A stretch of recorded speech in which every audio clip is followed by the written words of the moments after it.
this video we're talking about fractional exponents, and the most important thing to remember about fractional exponents is this formula here that tells you that the square root of x, or anything for that matter, is equal to x to the 1/2. So in other words, whenever you're taking the square root of something, this square root symbol here becomes this 1/2 fraction here, and the x stays the same. So taking the square root of x is the same thing as raising x to the 1/2 power. Keep in mind here that this x inside the square root is really x to the first power. We have this understood x to the 1, so this is x to the first power. Well, sometimes the exponent inside the square root is going to be something other than 1. For example, if you had x squared inside the square root. Whatever that exponent is, that's going to become the numerator. Notice here we have 1 here and we have 1 here. So this 1, x to the first, this becomes the numerator of the fractional exponent. So notice over here in this other formula, we have x to the a inside of our square root, and this a here becomes the numerator of our fractional exponent.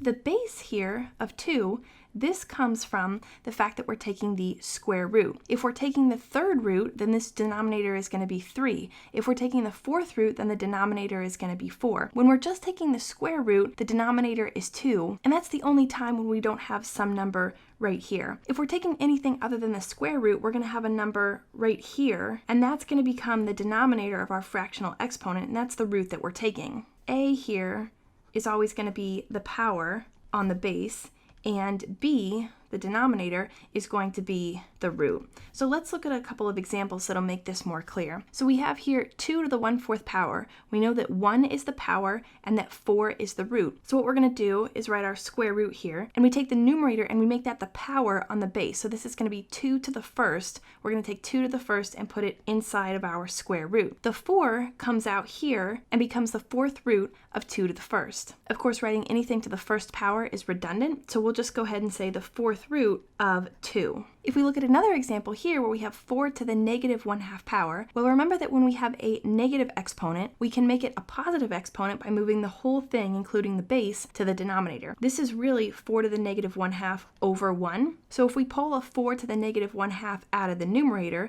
then we're just left with 1 in our numerator, and we get 1 times 4 to the positive 1/2, or just 4 to the positive 1/2 in our denominator. Now we're going to deal with the 4 to the 1/2 in the denominator. Remember that anything raised to the 1/2 power is the same as taking the square root, because basically we're saying take the second root, or the square root, of 4 to the first. So we could write this as 1 over the square root of 4 to the first, or if we simplify, 1 over the square root of 4. Of course, we know that the square root of 4 is 2, so this just becomes 1/2. Here we have negative 27 to the negative 1/3. Remember, order of operations tells us that we have to deal with this 27 to the negative 1/3 before we apply this opposite sign out in front. So leaving the negative sign out in front, 27 to the negative 1/3 is going to become 1 over 27 to the positive 1/3. We just move the whole thing to the denominator in order to make the exponent positive. Now we're saying that this is negative 1 over the root of 27 to the first, and it's going to be the third root. We take the numerator and make it the power on 27. We take the denominator and make it the root. So the third root of 27 to the first, which of course is going to be negative 1 over the third root of 27. It's redundant to write 27 to the first. Now what's the third root of 27? Well, the third root of 27 is whatever number we can multiply by itself 3 times in order to get 27. Of course, that's going to be 3, because 3 times 3 times 3 is 27. Remember, 3 times 3 is 9, times 3 again is 27. So the third root of 27 is 3, so this becomes negative 1 over 3. Now, if we look at our last example, again, we'll ignore the negative sign out in front. We'll deal with the 8 to the negative 2/3.